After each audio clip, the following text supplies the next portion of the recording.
Well, good evening, everyone. Welcome to PDA's webinar on employment law issues. I'm Dr. Samantha Abad. I'm your PDA 3rd District Trustee. And this event marks the official launch of our new program, Professional Advice on Legal Matters for Members, or PALMM. I just want to say that this program includes a desktop reference on employment law that is now available on the PDA website. This is where members can also access a recording of tonight's webinar, and most importantly, that page directs our members on how they can contact the PDA's law firm, Eckert Siemens, for a free 30-minute consultation on any legal matter. I need to take a minute to go over some technical functions of this webinar next. As attendees, you cannot turn on your microphone or your camera. However, you can ask questions into the question box. This can be found by looking in the control panel on the right side of your screen and clicking the small triangle next to the word questions. You may type in your questions at any time during the webinar. However, we will wait until the Q&A segment at the end of the webinar to answer any questions live. We will do our best to answer as many questions live as time will permit.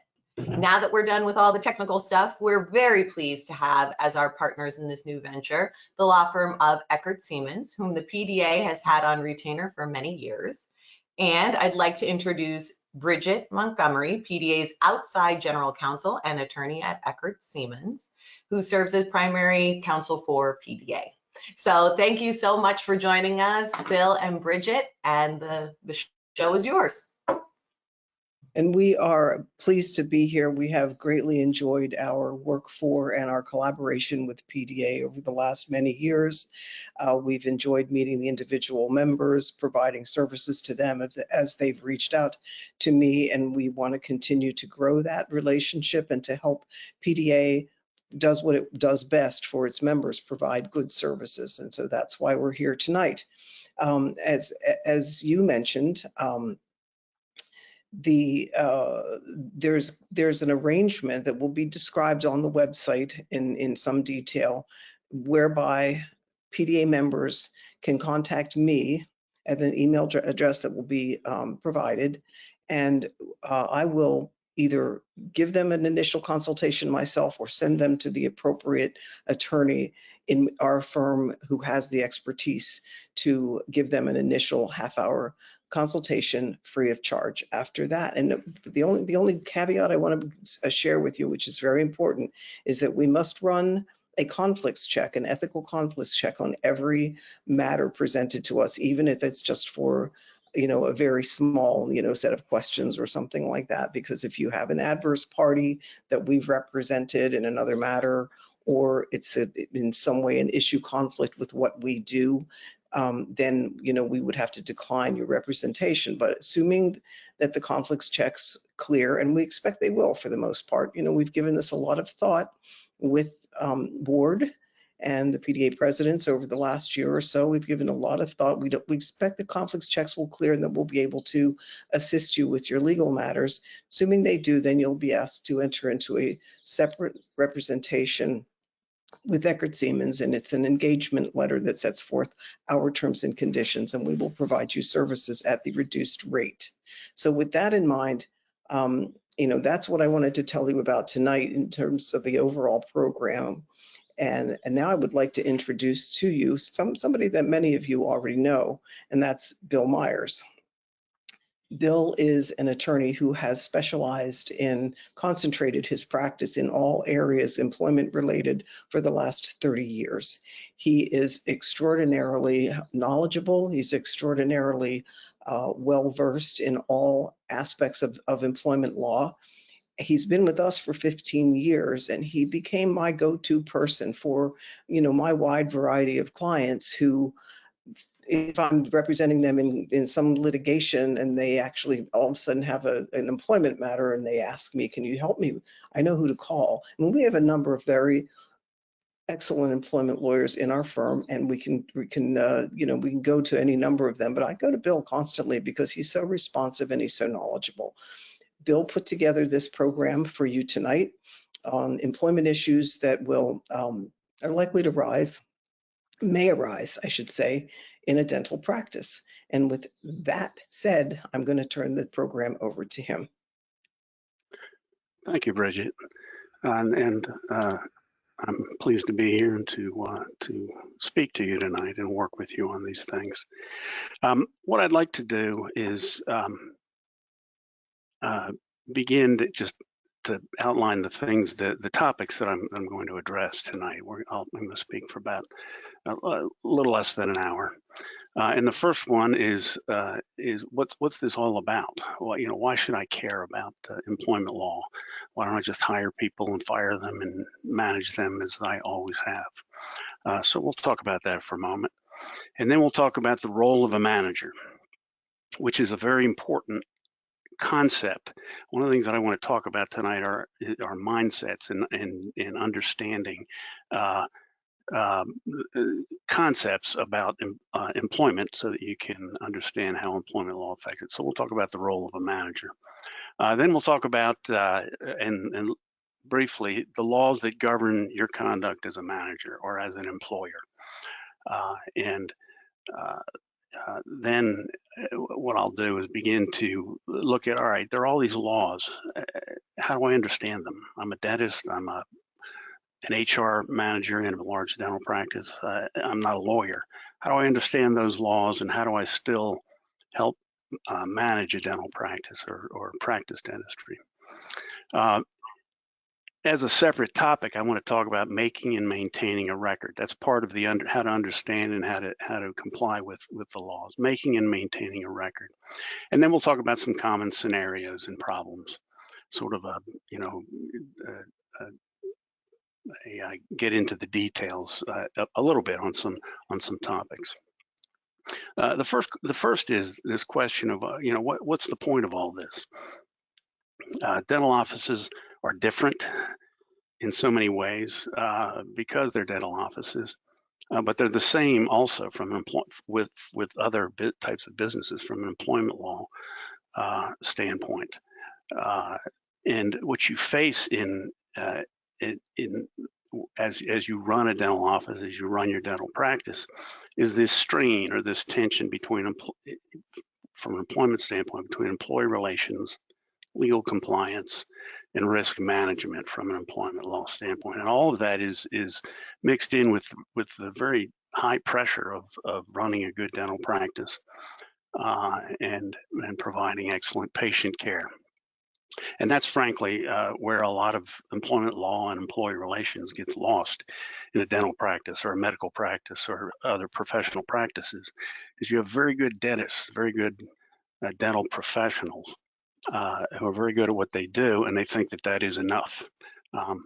But the fact is, no matter how small your office is or how large your office is, you're a legal employer. And so that means that all of these laws that we're going to talk about apply to you. They govern your conduct, your relationship with the employees you work with, and you really ignore employment law at your peril. No matter how good a dentist you are, it is something that you need to pay attention to because you are an employer. So we'll talk about how to balance those competing interests while you're focusing on patient care, which of course is the number one objective for your office. Let me talk about the role of a manager. And when I talk about a manager, I'm talking about any one of you who work in a law office. The fact that you're listening to this webinar probably means that you fit the role of a supervisor or a manager. The reason I bring that up is that's a special category or a special role in the law. It means you're part of the management team of the dental practice, whether it's a dental practice with 3 dentists and a handful of assistants, or whether you have 100 dentists in 45 locations. You're part of the management team, and the law looks at you as a manager or a supervisor or in fact as an employer. As I say in the bullet point at the bottom of this screen, you are the practice for legal purposes. When you do something, when you say something, when you refrain from doing something, the practice is doing it if you're a supervisor or a manager. And one of the issues that managers, especially new managers, run into, or obstacles for them, is that you need to understand that your relationship with coworkers is different when you become a manager, when you're acting as a supervisor, and that's and the law treats you differently. So it's important to understand that, and to realize that when you're in the dental office, you may be best buds outside the office, but when you're in the office and dealing with employees whom you supervise, you need to maintain that proper relationship. Let's talk about some of the employment laws that govern your conduct as a manager or as an employer. And the reason I described this manager role is that's the equivalent of an employer for employment law purposes. So with the employment law, if employment law says an employer must do this, that means you have to do this in your role in the dental practice. Bill, may I interject for just a second? Certainly. I want to do this from time to time so that we're really clear with our participants that they can ask questions. Hold the questions till the end of the seminar. You've already heard that, but feel free, as we move from this, Bill just moved from one it's sort of introductory area about your role as a manager to specific laws. So, if you want to send messages or questions now, you can do that so that you don't forget them or whatever. You can wait till the end also, but it'll be better if you do that as we go along so we know how many questions. Sorry to interrupt, Bill. Please continue. That's all right. Here on the screen, you see, well, let me say first, there are literally dozens of federal, state, and local laws that regulate employment. And it's hard to really grasp that. Even lawyers who are not employment lawyers don't have a grasp of the scope of employment laws and how many different employment laws there are that govern your relationship with employees. Just as I don't understand the scope of tax law or antitrust law, but these are some of the key ones though. You've probably heard the term Title VII. That refers to Title VII of the Civil Rights Act of 1964. We're going to talk about that in a little bit more detail later on. But it's one of the most well-known of employment laws. Is the Occupational Safety and Health Act, or the OSH Act. This is a parallel, almost entirely separate avenue of regulation that is very important for dental offices. And I've actually spoken to PDA groups on OSHA, but it has to do with employee safety. While your focus typically is patient safety, the OSH Act focuses on employee safety in the context of all of the hazards that are in your office. And so that's another law that with thousands of pages of regulations that govern how you deal with your employees.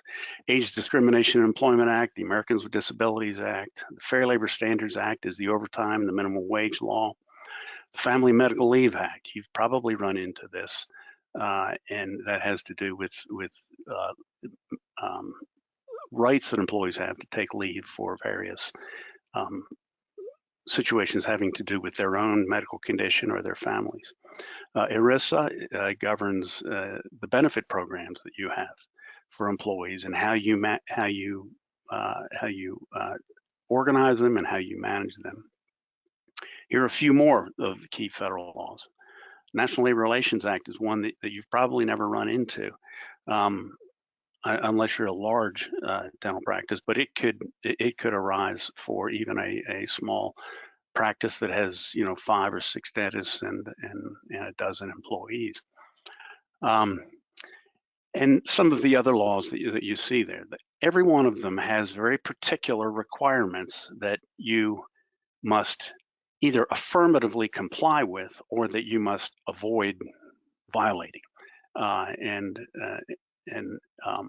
that's something that we're going to talk about how you handle all of those. The second bullet says there are well over 50 laws that govern employee relations. We've on the employment law desktop reference that Dr. Abode spoke about and Bridget spoke about, we list not all of them, but more than 50 laws. You can look at a longer list there. of them. I'm not going to go through all of these laws because we'd be here for 3 weeks and I still wouldn't cover them. But it gives you a sense of how large this is. And the rest of this program, what I want to do is give you a sense of, all right, it's so large, how do we make it work for our office? How do I do it without becoming a lawyer? And how do I do it without just getting lost in that? And this is going to sound odd for coming from a lawyer, but I think the first way to do that, the first way to comply with those laws effectively is not to focus on those laws, because you're not a lawyer. There's no way you can learn all of those laws and really be able to apply them. Instead, and this is a really something that even a lot of HR, human relations professionals don't fully grasp this, the importance of this. The way you comply with all those laws is to develop good written policies that comply with those laws. And that's something that employment lawyers, you want to do that in consultation with an employment lawyer. But so many people, grab an employee handbook, put it on the shelf, and that's the last time they see it, the last time they think about it. But good written policies that comply with all of this myriad of employment laws is the way that you can comply with all of those laws without having to worry about them. You worry about complying with your policies once you've developed good ones. Learn and follow those policies. Train employees on the policies and procedures, and focus on those good policies and not on the law. And that's really the way not to be overwhelmed by this. Of course, you need to know when you need an employment lawyer, and there's no magic formula to that, but as you look at your policies, as you implement your policies, if there are questions, call your employment lawyer. If you run into a conflict, call your employment lawyer, and a good employment lawyer will tell you your policy's fine, just follow that, or can help you with something that is going to be more complex.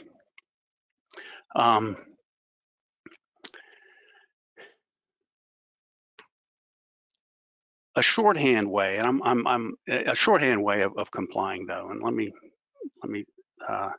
suggest that basically the employment laws can be summarized in these 2 rules. And this goes back to your role as a manager, as an employer, and then also how you deal with your employees. Your loyalty as a manager, as an individual manager, and your efforts as a manager belong to the dental practice. A lot of supervisors and managers lose that perspective, and they think they're an advocate for the employee. They think they're an advocate for some concept, some ideas, some ideology. Your loyalty and effort as a manager belong to the dental practice. And when you deal with employees in the dental practice, bear that in mind. Think about that every day as you deal with employees, because that frames the way you're dealing with them and helps you to comply with the policies and the procedures that you've established, which in turn helps you to comply with the law. The second is treat your employees with respect and concern you give to yourself. Think about that as you deal with employees, especially when you're aggravated, when you're impatient, when you're frustrated. Think about those things. I've been practicing law for a long time, and I've been doing employment law exclusively for a very long time. And if you do those 2 things, I can tell you, you will substantially comply with with all of those dozens and dozens of employment laws. And in doing that, you'll find that you'll protect yourself and the dental practice that you work for. That sounds like it's sort of common, it's just common sense, or it's some sort of, loosey-goosey approach to this. But I'll tell you from my experience that's a starting point. You have the good policies, the good practices, written policies and practices, and then you summarize them all with those rules as you go about your daily work. I want to talk about making and maintaining a record. Thinking about those 2 rules that I just talked about, thinking about the policies and the procedures that you've established. The first rule that you do is to do the right thing. Do the right thing comply with the policies and the procedures, and do what is right and honest. The second rule, and this is where, well, in all of my years of practice, I don't think I've ever run into an employer who wanted to do the wrong thing or wanted to break the law. And I mean, people just aren't that way. I mean, most people really aren't that way. But the problem that employers run into, and this goes back to the question of what's this all about? Why do I really have to pay attention to this?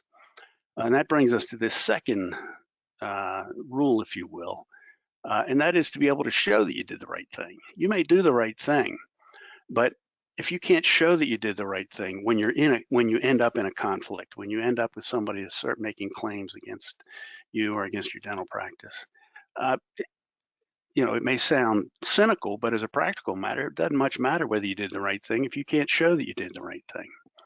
And the first and best way to show that you did the right thing is to make a good record.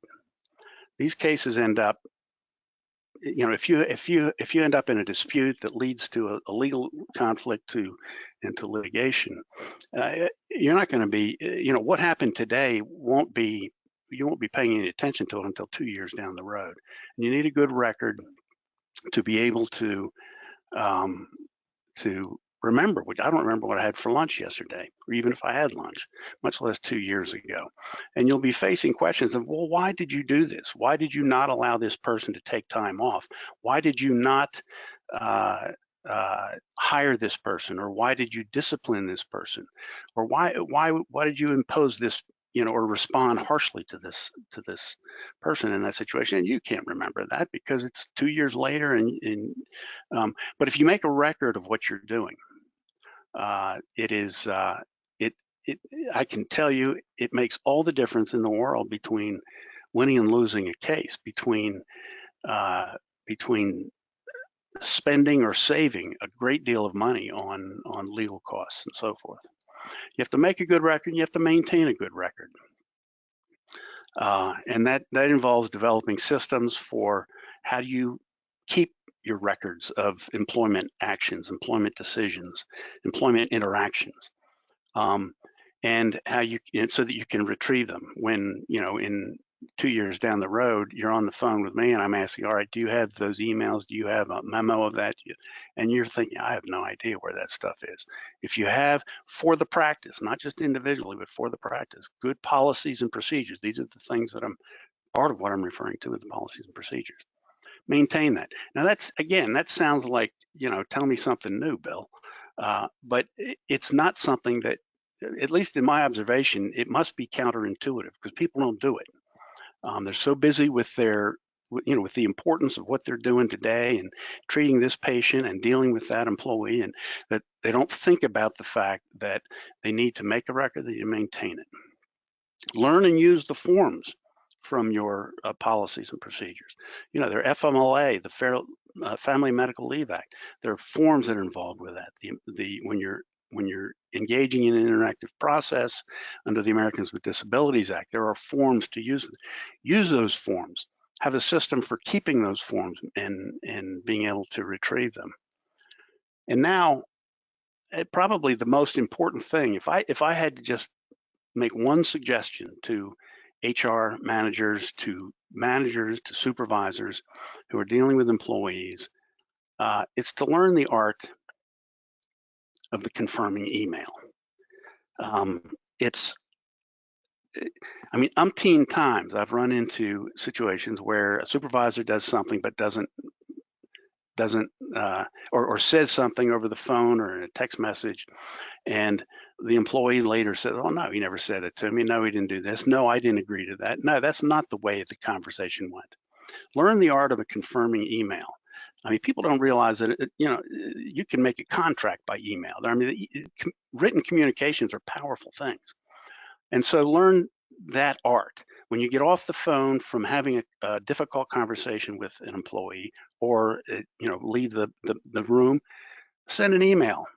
Doesn't have to be formal, doesn't have to be formalistic, just this is to confirm our conversation this afternoon in which we talked about this and I said this and you said that and we agreed we're going to do this. 3 years down the road, that's gold. That is gold when if it ends up in a conflict. Now, note that I said learn the art of a confirming email, not the artifice of a confirming email, because there are some people who are not necessarily forthright, who will try to use that idea to distort what the conversation really was. I'm not talking about that. I'm talking about being honest and being careful and thorough by confirming the email. And if somebody else is trying to do that, to engage in the artifice of confirming email, be sure to correct it. Don't just let those things go because you're making and maintaining a record. One last detail on this, and that is something that has arisen in the last 15 years, but it's really taken off in the last 5 or 10, and that is text messaging in business, in an employment context. Texting all the time. I'm going to be late today. Well, okay, but and texts fly back and forth, and those texts are as important in many situations as a long written email. They're very important conversations because they reflect the way you're dealing with this employee, and so think about how to maintain a record of those text messages. And it doesn't mean that every single text message you have to record somewhere, but when you're in a situation where you foresee problems coming up, you can forward those to an email. You can take screenshots of them. What you figure out how to get a record of that. But I don't think I've had a case in the last 5 years that didn't involve text messages. And the hardest part about it was trying to dig out those text messages. Now you can get into forensic imaging of phones, but I can tell you that first of all, it's very expensive. It's also a big hassle in litigation. If I just have the text messages because you kept them, that can make all the difference in the world. I was looking at text messages just earlier today in a case that I have, and those text messages are going to be very important in that federal court litigation. So think about those things, making and maintaining a record.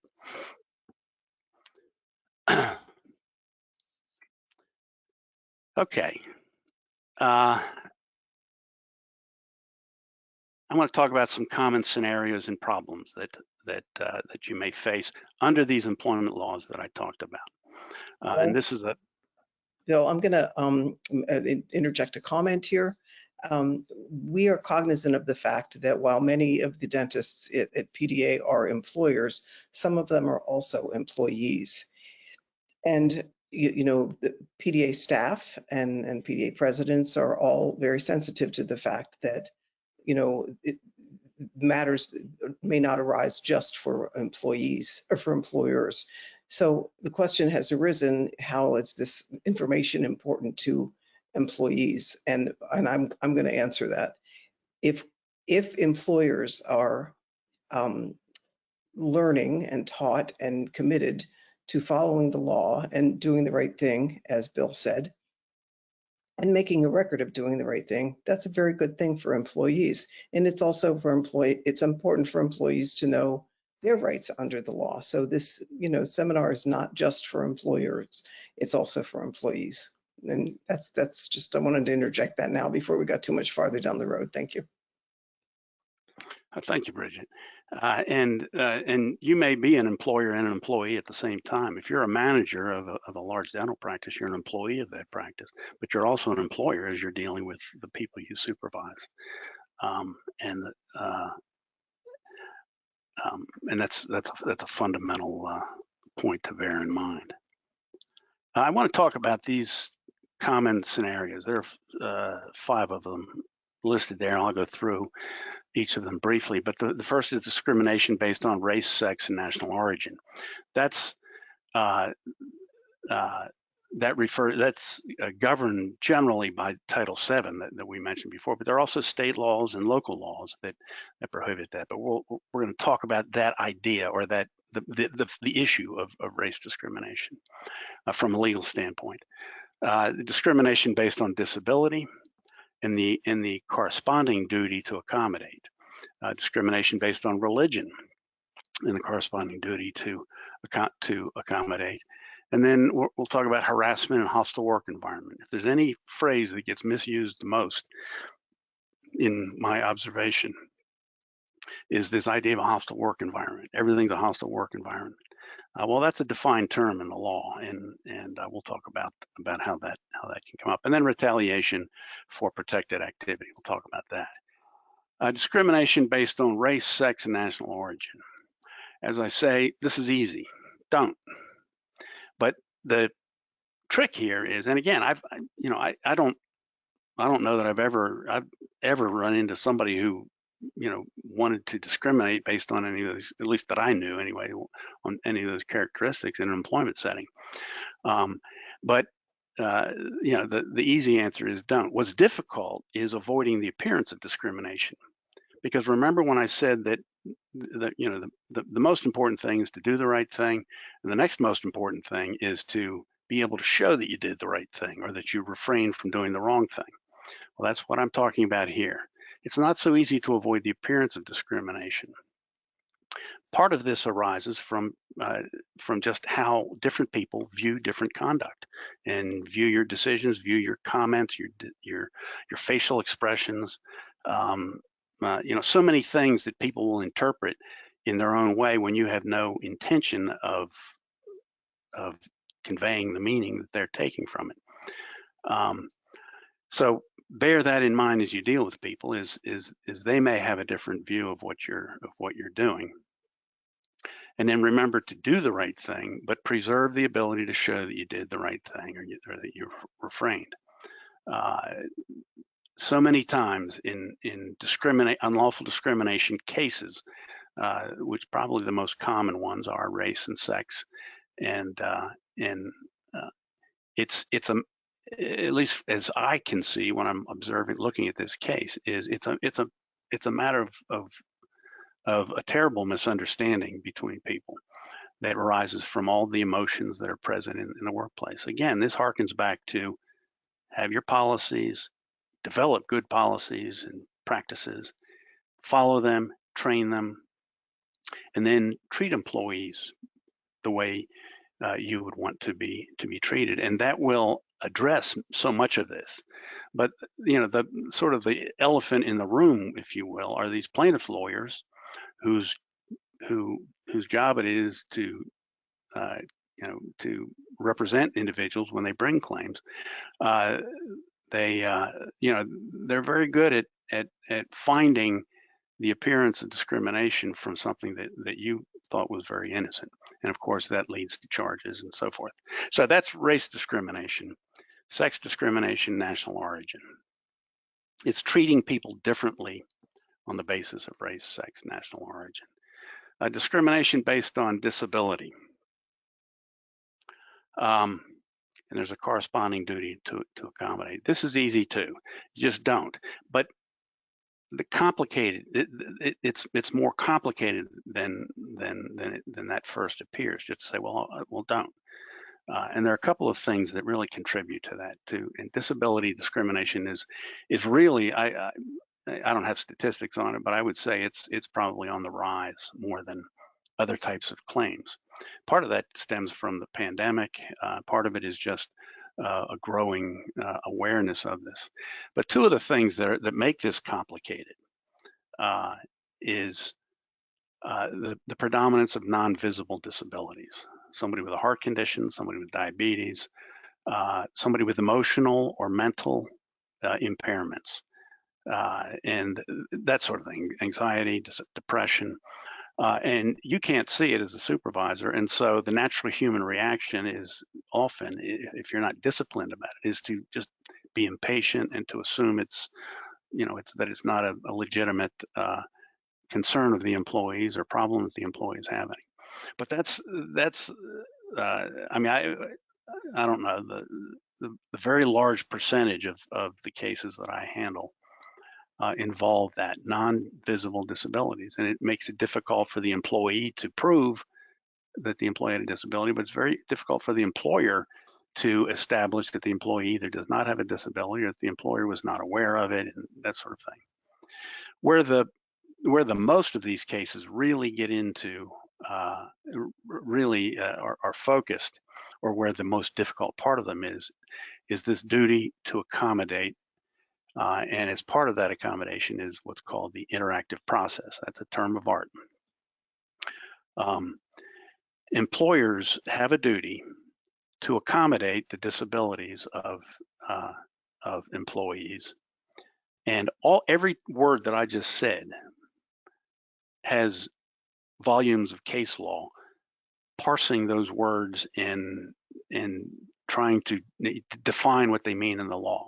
I mean, a person with a disability who has rights under the Americans with Disabilities Act, for instance, is a qualified individual with a disability, and each one of those terms gets defined by the courts. And I won't get into all of that, but it makes it a very complicated scenario. And if you're faced with an employee who says, I have a disability, I need an accommodation, unless you're really a seasoned HR professional and you have really solid policies, you probably ought to consult with an employment lawyer, because it is a very complex process. And also there are people, unfortunately, there are employees who are schooled in how to corner employers with this.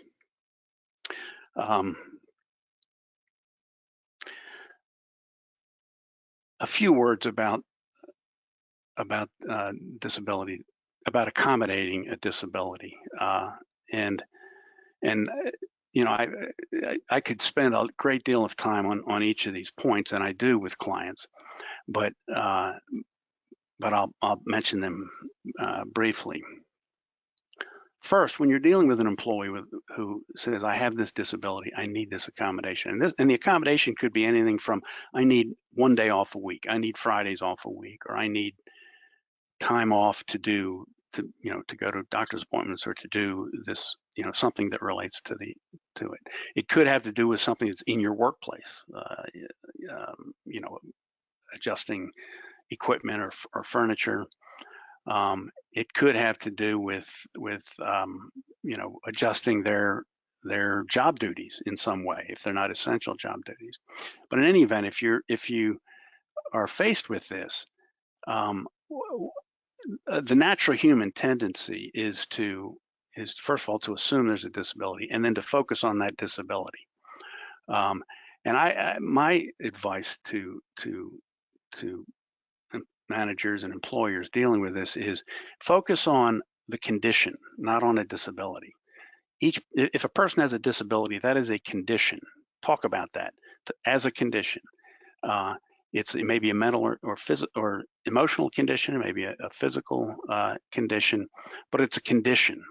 And that sounds like it's just playing with semantics, but it's a very important distinction, because it keeps you from making assumptions about whether this is a disability. And it also helps you avoid digging too deeply into their personal information about it. So focus on the disability. The second thing is, let the disability come to you. Don't you go to the disability.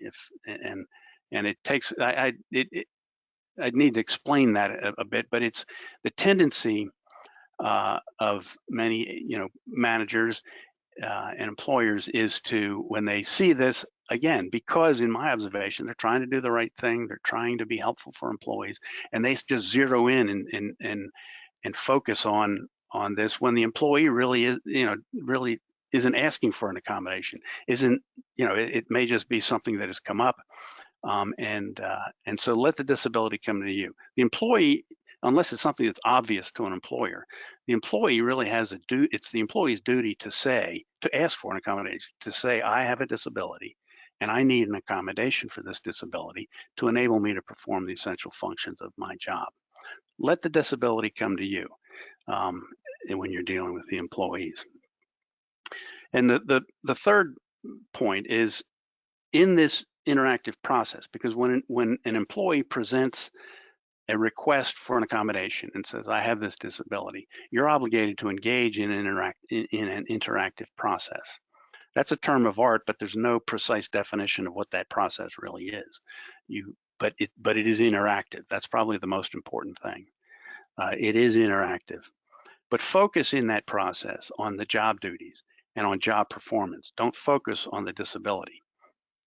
Focus on, okay, what can you do and what can you not do, and what can we do to help you do the things that your disability, your condition limits you in doing. Focus on job duties, on the limitations imposed by the condition, and on job performance. That's safe ground because you're the employer and you're entitled to have an employee who can do the job. And if the employee cannot do the job, then you're not required to continue to employ the person. And it's probably not a good idea to do that. You're going to be frustrated, they're going to be frustrated, and the job isn't going to get done. But focus on that. And fourth, probe the details and the basis for the limitations that the employee is talking about, because the employee may not fully understand them. Probe them, because that, number one, helps you get to a solution. All right, this is what we can do to help you perform this job in spite of your condition. And it also demonstrates that you've done that. You're making that record that is so important. And then probe all the available ways to accommodate this person's limitation that's caused by their condition.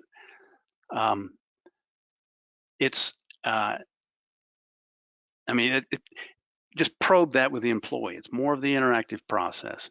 And it is so many times there are things that you don't see initially, or the employee doesn't see initially, that are, oh, well, this is how we can solve this problem.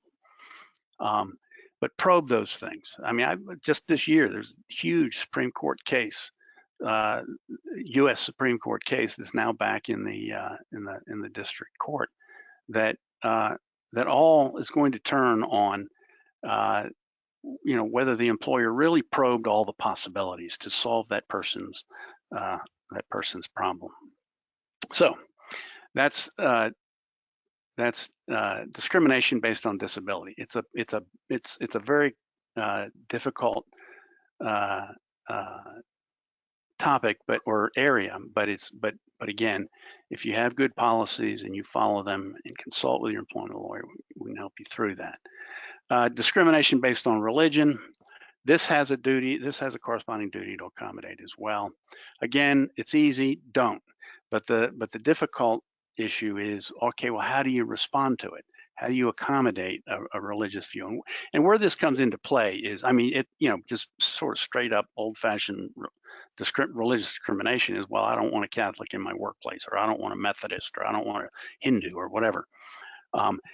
That's what I mean by this is easy. Just don't do that. Because it's against the law. And it's probably not a good idea from an employment standpoint either. But the difficulty comes in accommodating a religious belief, and it has to be a religious belief that conflicts with the person's job, their job duties. And a very common one over the years that is still common, although the pandemic has brought a whole genre of these, but a common one is Sabbath. Somebody holds religious beliefs that say they may not work on their Sabbath, and their Sabbath may be Saturday, maybe Sunday, or maybe something else. But that's a common situation. You need, and you have a duty to probe that to say, okay, is there a way that we can accommodate this? And I'm going to move on from it, but that's a growing area of the law. In both the disability discrimination or accommodation that I just talked about, and in this religious accommodation, there's sort of a back end to all of this, and that is you have a duty to accommodate, but not if the accommodation, the only available accommodation, will impose an undue hardship. That's a whole area of complex litigation. What is an undue hardship? If you have to pay somebody else overtime to work in their place, is that an undue hardship? And when you're getting to that point, you really need to be consulting with an employment lawyer about how to address that. A couple of other common scenarios and problems: harassment and hostile work environment. This is, all of this area of the law began with sexual harassment, and that is, I have a Latin phrase up there, quid pro quo, not because that's just how the courts refer to it. And what that means is just, I require of an employee sexual favors in exchange for either getting hired, not getting fired, getting other advantages of employment. And of course, that's patently against the law and should not be done. But there's also this idea of a hostile environment that has arisen, and it's not new. I mean, this has been a concept in the law for, I don't know, maybe 40 years, 35 years. And what that refers to is an environment that is so charged, in this case sexually, because if I'm just employee there doing minding my own business, but the environment around me is so charged because other employees are talking about sexuality, talking about it, or engaging in it, it's an environment that is charged with sexuality. That can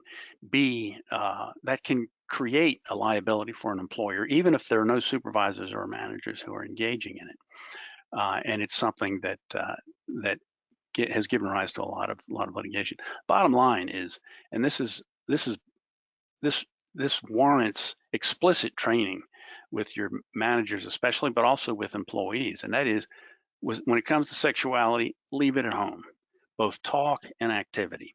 Just don't go there, and that will solve a great deal of the problem of a hostile work environment, sexually hostile work environment. There are other types of harassment as well, and correspondingly hostile environments. That it can be based on sex as opposed to sexuality. Sex is its own, where it doesn't have to do with sexuality, but you may be harassing someone because of that person is a woman or a man or something else. Race can be racially charged. I mean, historically, of course, that's been a very significant area of harassment and of hostile environment. Age and disability also can be. All of those are potential subjects of a hostile environment.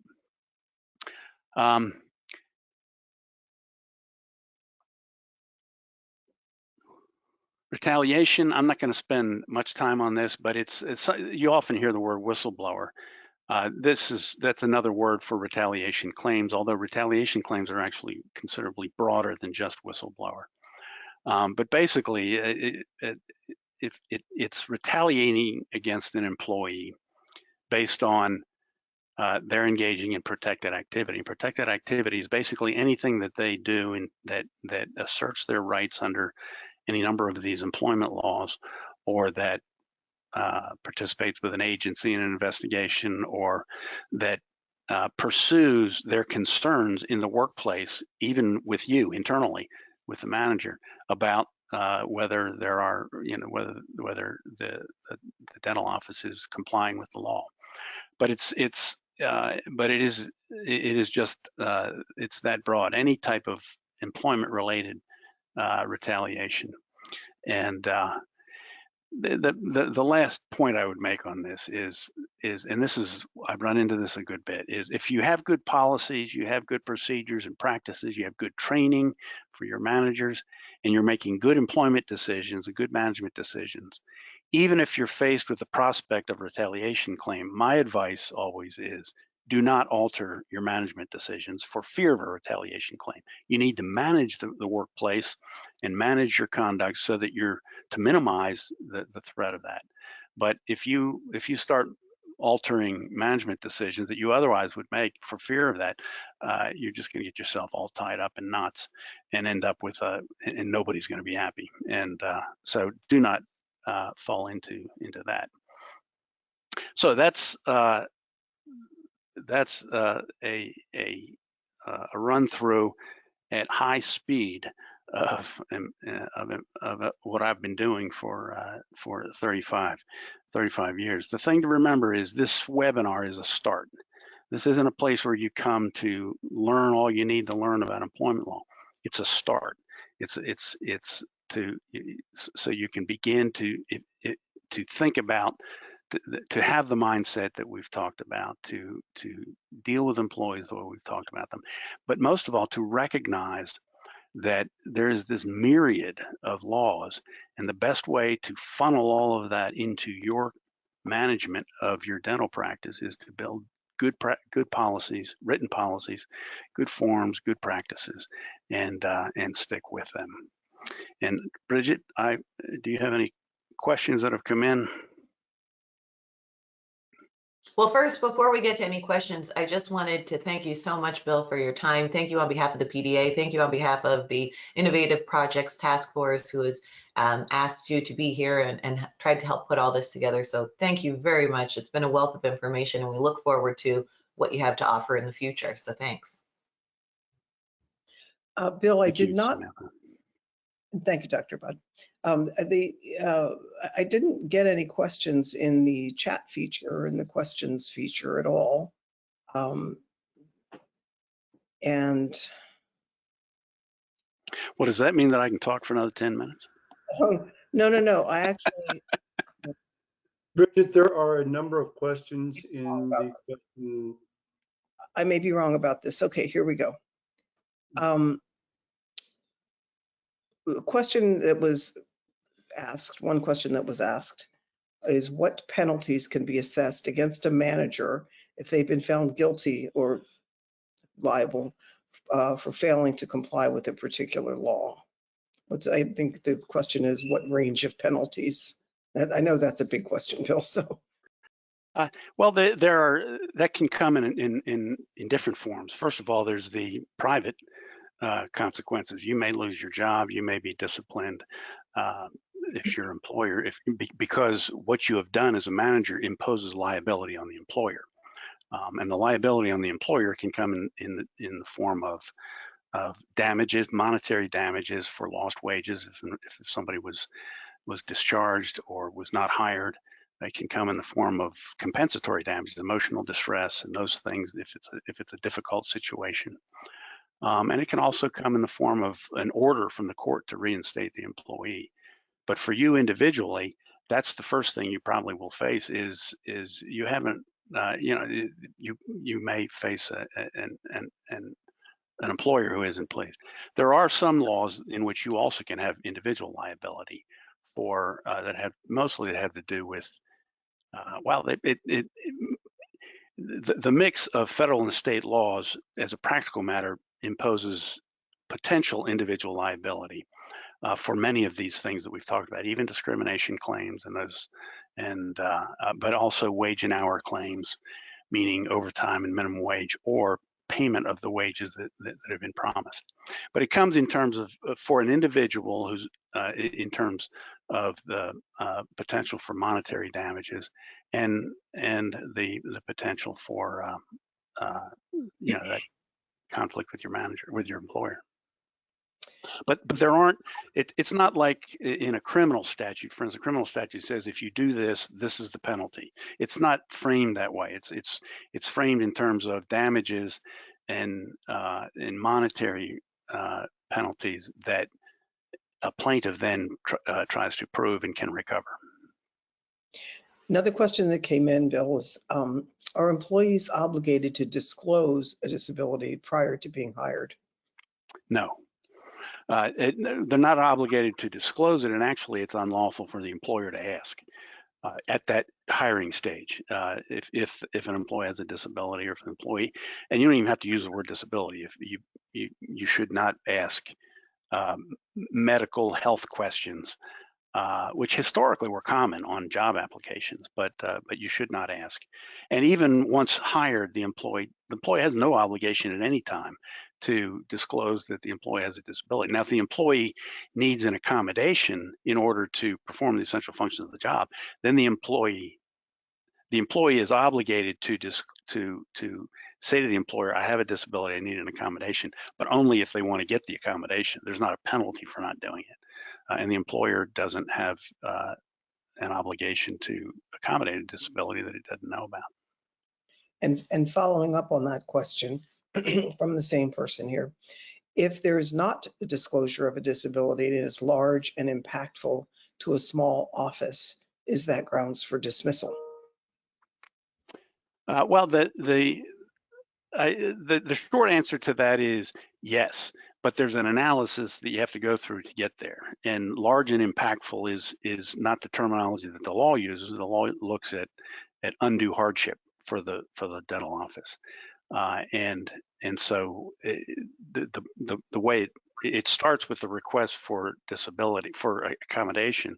The employer enters into the interactive process to probe whether there's some way that the employer can do something to enable the employee to perform the job despite the limitations. And then if there is nothing, if there are no accommodations that are available that do not impose an undue hardship, then the employer is entitled to discharge the employee or not hire the employee. Or there are times when, and this probably doesn't come up with a dental office very often, but when an employer may have a duty as part of the accommodation to see if there's another open position that the employee can do. But that's a special kind of situation, but that could happen. But the large and impactful, I think, equates to the undue hardship. So yes, you may discharge at that point. Okay. That's a very hard thing to do. I mean, I've been in that situation with clients often. It's a very hard thing to do, but often it's the best thing for the employee as well as for the employer. Okay, and we have a few more questions to get through, so I'm going to ask the next one. Does an employee have to show documentation of his or her stated disability? The employee is not required to show it, but the employer may ask for it and may require documentation. And the point of that is for the employer to determine that the employee in fact has a condition that qualifies under the law as a disability. Because they may have a condition that makes it hard for them to do their job, but if it doesn't qualify as a disability, they don't have any protection under the disability discrimination laws.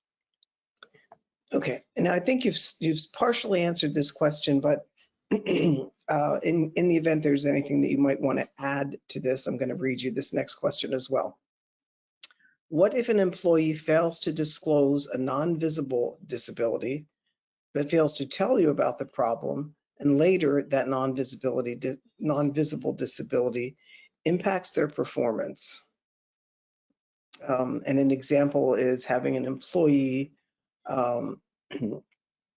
with undisclosed dyslexia who couldn't read manual instructions, that sort of thing that's so impactful. So that is, I think, a little more, it asks a little more than what you've said already. So yeah, and the way that plays out is if I have an employee who has dyslexia, for instance, and I'm just going to talk about it. I don't understand technically how dyslexia works, but who has dyslexia, which makes it difficult to read, then and at some point, and they're not performing well, and so I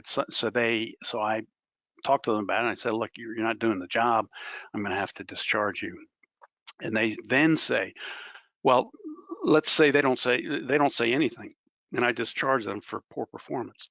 Then I have no liability under the disability discrimination laws. I didn't know that the person had a disability, and so obviously I couldn't be firing him because of a disability. I'm firing him because of his job performance. And again, this goes back to when I was saying focus on the job performance. That's the safe harbor, if you will, for a manager, is focus on job performance because you're entitled to expect that. However, if let's say I talk to the employee and about this and say you're not doing the job, I don't think you can do the job, and the employee says, well, but I have this disability, I have dyslexia, and then I have an obligation as an employer to engage in that interactive process to say, well, is there anything that I can do that would help you to be able to do the job? I don't have to change the job. I don't have to make the job, have to, for instance, reduce the number of pages this person has to read every week or day or whatever.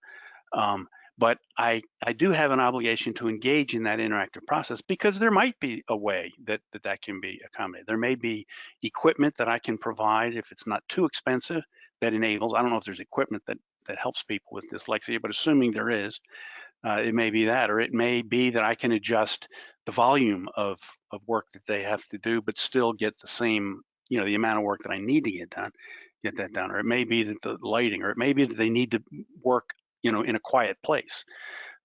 Explore all of those things, and if in the end the employee is simply not able, we can't together, and it is a together effort. If we can't together find a solution to it, then I'm entitled to have the performance that I expect for a job, and if that person cannot do that, then I may discharge the person. But it's important to really probe that, and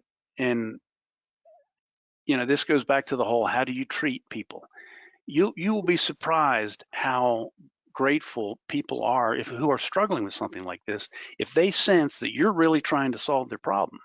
You're really trying to work with them to help them perform this job, not fix their disability, but trying to help them do this job. And often that will save you from ending up with a legal claim, because the employee senses that you really did everything you could, and so they're not going to bring a claim. Now, there's one final question, and it's more about the process of this program, which I think I can answer. The question is, as a benefit of membership, one is permitted a 30-minute consultation, and that is at the expense of PDA, and that's correct. Could that time be used for review of existing policies? And I will say, I don't see why not. As we've set this program up, I don't see why not. But I will also add that 30-minute consultation is likely to be no more than advice as to whether you need to work on these policies, and then you would have to hire the firm to work on these policies. If they can be read in a short amount of time, and the advice can be given in a short amount of time, and that advice is clearly your policies are adequate, then you can use your 30 minutes for that. I think that's appropriate. But I just, in my experience with many clients over many years, either helping them work on this type of thing when I was doing employment law at the beginning of my career, or working with my partners at Eckert Siemens to help our clients with employee policy manuals. It's a pretty complex, time-consuming process to get a set of policies together and make sure they work for your particular practice. And I hope that answers the question, but okay. It's worth the effort to put into the policies to make sure that they're good, first of all, and that they are workable, readable, and that they fit within the context of your dental office. That it really is well worth that effort. And this is another example of a benefit to both employees and employers, that this kind of service that PDA is offering its members. It's another example of one that is of equal benefit to employers and employees. I think employees are always happier if they understand the guidelines, they understand the rules. They perform better if they typically, as long as they follow the rules, but they perform better with proper guidance. So, an employer who reaches out for proper guidance is better able to help their employees to make a good workplace.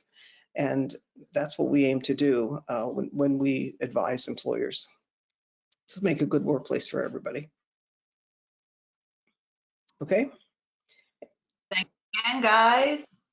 And thank you to all who attended this evening. We look forward to seeing you next time. Have a great one.